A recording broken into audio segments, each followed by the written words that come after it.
Sir सबसे पहले आपका स्वागत है DS4 न्यूज़ में। राम मंदिर के बाद जो है मथुरा पे सबकी नज़रें टिकी हुई थी और जब से केशव प्रसाद मौर्य ने ये बयान दिया है, जब से ट्वीट दिया है, तब से जो है सरगर्मियां और बढ़ रही हैं कि भारतीय जनता पार्टी ने जो हिंदू कार्ड खेल दिया है और इसका बड़ा बेनिफिट भारतीय जनता पार्टी को मिलेगा। आप इसको कैसे देख रहे हैं? कभी कभी होता है उल्टी पड़ गई सब तदबीरें, कुछ भी दवा ने न काम किया और देखा ये बीमार दिल ने आखिर काम तमाम किया। इस टाइप का एक शेर बहुत मशहूर है। कभी कभी तदबीरें उल्टी पड़ती हैं। इस बार जब मथुरा का मुद्दा भाजपा के हिडन एजेंडे से बाहर आया कि मथुरा, काशी और अयोध्या ये तीनों जो तीर्थ नगरी है, ये भारत के केवल उत्तर प्रदेश नहीं, भारत के लगभग सनातनियों के आस्था का केंद्र है। और क्यों नहीं केंद्र हो, जब उनके बड़े अवतारों की जन्मभूमि है, ठीक है। लेकिन दो तीन बातें आम दर्शकों के लिए बहुत ज़रूरी हैं ये जानना कि क्या अयोध्या की स्थिति कुछ अलग थी, मथुरा की स्थिति अलग है, काशी की स्थिति अलग है। काशी में काशी कॉरिडोर बन गया, वो ज्ञानवापी मस्जिद जस की तस है या नहीं, यह पता है आपको पत्रकार महोदय। और मैं आपको बताऊं, पता होना भी चाहिए, काशी कॉरिडोर के बाद पूरे सड़क को सजाने का जो काम किया गया कि प्रधानमंत्री आएंगे, कॉरिडोर का उद्घाटन होगा, ये होगा, वो होगा, तो उसमें मस्जिद को भी गेरुए रंग से रंगा गया था, जिसका विरोध भी हुआ, फटकार भी लगा और रंग चेंज किया गया। ये एक बात समझिए। इसका मतलब है कि सच्चाई कुछ और है। संवैधानिक स्थिति और धार्मिक स्थिति यह है कि ज्ञानवापी मस्जिद अपनी जगह पर जस का तस ही रहेगा, कभी भी नहीं हिल सकता है जब तक संवैधानिक व्यवस्था है तब तक। इसी तरह से मथुरा की बात आप करें, मथुरा में जो कृष्ण भूमि है वहाँ मंदिर ऑलरेडी बना हुआ है और वो छोटा मोटा नहीं है, बहुत बड़ा विशाल मंदिर है और हज़ारों लोगों का तांता रहता आना जाना। वो जो मस्जिद है बराबर में, वो मुस्लिम शासकों ने उस समय के अपने हिंदू सहयोगियों, मित्रों, मंत्रियों, सलाहकारों से सलाह करके एक खूबसूरत भारत दिखाने की कोशिश करने के लिए एक मस्जिद भी मंदिर के बराबर में बनाया और इसका संदेश ये देना था कि हम दोनों एक हैं। एक ही जगह एक मुसलमान अजान देकर नमाज पढ़ रहा है और हिंदू आरती कर रहा है, पूजा कर रहा है। ये खूबसूरती दुनिया को दिखाना उद्देश्य था। दुर्भाग्य से उसका राजनीतिकरण करने के लिए भाजपा जैसी एक पार्टी ने जन्म ले लिया। ट्वीट किया, कुछ एक गैंग, चुटकी भर लोग, मुट्ठी भर नहीं, चुटकी भर लोग वहां पहुंचने की कोशिश करने लगे। योगी की पुलिस ने, हमारी पुलिस नहीं, हमारे लोगों ने नहीं, कोई मुसलमान नहीं, कोई दूसरा कोई संगठन नहीं, योगी जी की पुलिस ने उन तमाम कथित तौर पर पिटाई भी, कुटाई भी की, गिरफ्तारी भी की। कुछ लोग भाग के दिल्ली भी पहुंच गए कि भाई मथुरा में कोई जुगाड़ नहीं है। तो इसके लिए मजबूर किसने किया योगी जी को? क्यों लाठी चलाई मथुरा में कृष्ण भक्तों पर, क्यों गिरफ्तारी की गई?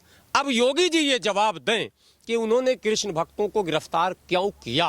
उन लोगों को जो जलाभिषेक करना चाहते थे, उन लोग जो वहां मूर्ति स्थापित करना चाहते थे नंदलाला के, उनको गिरफ्तार क्यों किया, उनको पीटा क्यों, उनको घसेटा क्यों, उनको अपमानित क्यों किया? ये योगी जी से सवाल अब हिंदू करेंगे, हम नहीं करेंगे। हम तो तब भी नहीं कर रहे थे, अब भी नहीं। हम तो ये सवाल करते हैं कि जब भारत की संसद में 18 अगस्त 1991 को जब एक बिल आता है, उस बिल को कानून का जामा पहना दिया जाता है, जिसको places of worship special provision act के नाम से जाना जाता है, और उस बिल में यह प्रावधान भी रहता है कि इसको चैलेंज नहीं किया जाएगा। कुछ बिल ऐसे होते हैं जिसको बाद में चैलेंज किया जाता है, लेकिन places of worship special provision act 1999 जो 18 अगस्त 1991 को आया था, उसमें चैलेंज करने की गुंजाइश नहीं रखी गई थी और उसमें यह लिख दिया गया कि अयोध्या को छोड़कर, ये मुसलमान भी सुनेंगे गौर से, अयोध्या को छोड़कर भारत के तमाम धार्मिक स्थलों को, मंदिर, मस्जिद, गुरुद्वारा, चर्च, बौद्ध विहार इत्यादि तमाम धार्मिक स्थल 15 अगस्त 1947 की सुबह में जिस स्थिति में थे उसी स्थिति में रहेगा। उसके स्ट्रक्चर से कोई छेड़छाड़ नहीं करेगा, उसके नाम से कोई छेड़छाड़ नहीं करेगा, उसकी दीवार से कोई छेड़छाड़ नहीं करेगा और उसके किसी भी ऐतिहासिक तथ्यों से छेड़छाड़ नहीं करेगा। तो क्या वो एक्ट का सम्मान Modi ji and company private limited करती है या नहीं करती है? जो आदमी संविधान की शपथ ले और संविधान की दोहाई दे, वो आदमी संविधान के इस माने बिल का खुला उल्लंघन अगर हो रहा हो तो उस पर सवाल उठेंगे। लेकिन सरवर जी सवाल यहाँ पर यह है कि किसी निजी चैनल ने जब योगी आदित्यनाथ जी से जब बातचीत करी तो उन्होंने उनका जो जवाब था वो इस प्रकार था कि अगर बनारस को देखेंगे तो जो काशी नगरी है वो बताते हैं कि अगर पूछेंगे कि बनारस में क्या है, किस लिए फेमस है, क्या चीजें हैं, तो बोलते हैं बाबा विश्वनाथ की वजह से जाना जाता है। वैसी मथुरा है, मथुरा में पूछेंगे कि किस नाम से जाना जाता है, क्यों इतनी चर्चित है, तो कृष्ण जी की उससे जाना जाता है। जवाब तो, हाँ तो जवाब मैं जवाब दे रहा हूं, बड़ा अच्छा सवाल आपने किया। लखनऊ किससे जाना जाता है? लखनऊ किससे जाना जाता है? लखनऊ नवाबों से जाना जाता है। योगी जी खाली कर रहे हैं, कब कर रहे हैं हमको बता दें। नवाबों से जानने का क्या मतलब? और लोग नहीं रहेंगे क्या? लखनऊ के शाम, लखनऊ का फलां, तो ये बहुत कुछ मशहूर है ना।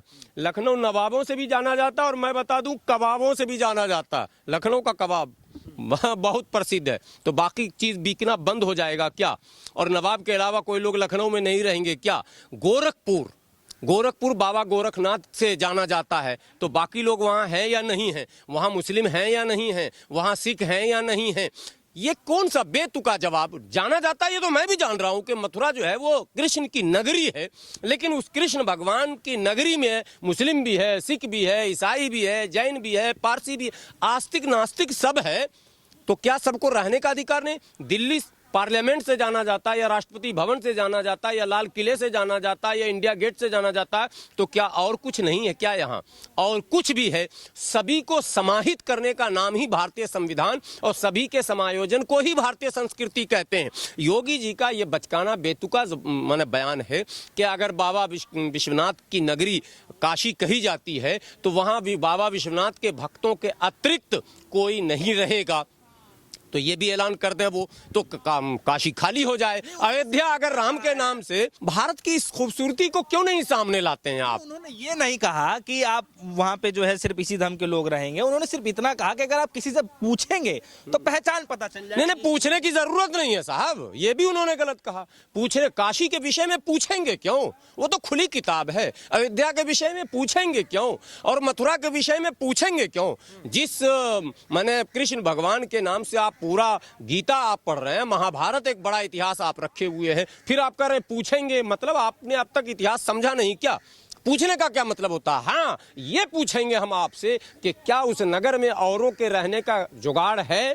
क्या उस कृष्ण भगवान के भक्तों की सूची में रस खान का नाम है या नहीं है? ये सवाल है। अच्छा, चलिए अब उस जो भजन गाते थे, कृष्ण भक्ति में लीन थे, रस खान वो कौन थे ये पूछिए ना। सूरदास कौन थे और सुदामा कौन थे? अरे भाई ये भी मना तथ्य आप दिखाइए ना। क्या मतलब आप पूछेंगे कि अगर सुदामा के विषय में भी बताइए ना। आप रसखान के विषय में बताइए ना। जब बोलते थे भजन गाने के खातिर जब कभी रसखान आते हैं, ये मंजर देखने मंदिर में खुद भगवान आते हैं। ये एक से एक मामले हैं भारत में। आप इस भारत में अमीर खुसरू को भुला रहे हैं। इस भारत में हजारों में इस समय इस तरीके का ट्वीट किया जाना और साथ ही साथ में योगी केशव प्रसाद मौर्य ने दोबारा मतलब इस नहीं मिलेगा, नहीं मिलेगा है कि जालीदार टोपी लुंगी वाले जो है सब लाल टोपी, पीली टोपी, जालीदार टोपी, सब कुछ कर लो, नहीं मिलेगा, नहीं मिलेगा, वोट नहीं मिलेगा। आज उत्तर प्रदेश के किसानों को पता है कि उनके ऊपर क्या बीत रहा है। आपने अयोध्या के नाम पर वोट ले लिया। उत्तर प्रदेश के आम जनों को, गरीबों को, बीपीएल परिवार को पता है कि अगर वो अनजवा जो मिल रहा है साहब, जिसका डेट पर डेट बढ़ाए जा रहे हैं, तारीख पर तारीख, पहले अक्टूबर में खत्म होना था, फिर नवंबर में होना था, अब मार्च तक बढ़ाए हैं, वो अगर अनाज जो न मिले तो क्या हाल होगा बीपीएल परिवार का, ये भी समझा जा सकता है। 80 करोड़ परिवार को भाइयों बहनों फ्री में दे रहा हूं राशन। तो ये मोदी जी बताइए ना कब तक दीजिएगा फ्री में राशन, फ्री में पेट्रोल? अब केजरीवाल फ्री में देते हैं, क्या कहते हैं, बिजली, उनका भी विरोध हो रहा। तो फ्री वाले का विरोध भी हो रहा और फ्री आप दे भी रहे हैं। ये दो धारी तलवार है। जनता समझ चुकी है, इस पर वोट नहीं मिलेगा। ट्वीट करो, वहां जाकर बैठ जाओ और बल्लेबाजी कर रहे हैं इस वक्त। नहीं, बल्लेबाजी कहां? हर बॉल पर तो आउट हो रहे हैं, हर बॉल पर आउट हो रहे हैं। एम्पायर को पकड़ के जबरदस्ती कर रहे हैं नो बॉल बोलो, आउट हो जा रहे हैं। एम्पायर को पकड़ के कह रहे हैं नो बॉल बोलो, ये हो रहा। आउट तो मुस्तकिल हो रहे हैं। एक भी मुद्दे पर, किसान के मुद्दे पर आउट हुए कि नहीं हुए? क्लीन बोल्ड जिसको बोलते हैं वो ये सरकार हो गई। अब आप आइए दूसरे तीसरे मुद्दे देखिए ना। अभी पेपर लीक हुआ, क्लीन बोल्ड हैं, अब जबरदस्ती नहीं करेंगे। ये मंत्री बनाते हैं ऐसे लोगों को जिनका बेटा जो है क्या कहते हैं गाड़ी चढ़ा देता है, क्लीन बोल्ड हो जाते हैं, फिर एम्पायर को कहते हैं कि नहीं आउट नहीं देना है। तो ये तो एम्पायर को कब्जा किए हुए हैं। अब पब्लिक जिस दिन एम्पायर को अपने पल्ले में ले लेगी, सारा उंगली इकट्ठा धराधर विधानसभा फला आउट, गोरखपुर आउट, उत्तर Lucknow out, Kushinagar out, Azamgarh out, Jaunpur out, Mau out. जब आउट शुरू होगा, आने दीजिए, समय आने दीजिए। ये जो है बड़ी बल्लेबाजी इनकी हो रही है। अभी मैच के मैदान में क्या लगता है कि इस बार भारतीय जनता पार्टी का जो है बाउंड्री से बाहर गेंद जाएगा? नहीं, भारतीय जनता पार्टी का फॉलो ऑन खेलने का भी मौका इनको नहीं मिलेगा, ये मैं भविष्यवाणी खेलने वाला तो क्यों नहीं मिलेगा? नहीं, फॉलो ऑन का भी मौका नहीं। विपक्ष इतना मजबूत हो रहा है। देखिए, जातियों का समीकरण चलता है उत्तर प्रदेश में, और जाति की सच्चाई को नकारा नहीं जा सकता है और नकारा भी नहीं जाना चाहिए। तो जातियों का समूह पिछले चुनाव में 2017 में इनके साथ जुड़ा हुआ था, पटेल इनके साथ जुड़ा हुआ था, राजभर इनके साथ जुड़ा हुआ था, मौर्य इनके साथ जुड़ा हुआ था, इनके साथ कई जातियों का समीकरण जुड़ गया था। इस बार सब बिखरा हुआ है, अब सब जुड़ रहा विपक्ष की तरफ। तो होगा क्या, ये तो पता ही है। क्यों घबरा रहे हैं आप, क्यों परेशान हैं? बहुत जल्द परिणाम सामने आएगा। एक बार बिगुल बजने दीजिए और देखिए कैसे वोट होता है और कैसे लोकतंत्र पर चोट करने वाले के ऊपर दोबारा जनता का चोट होता है।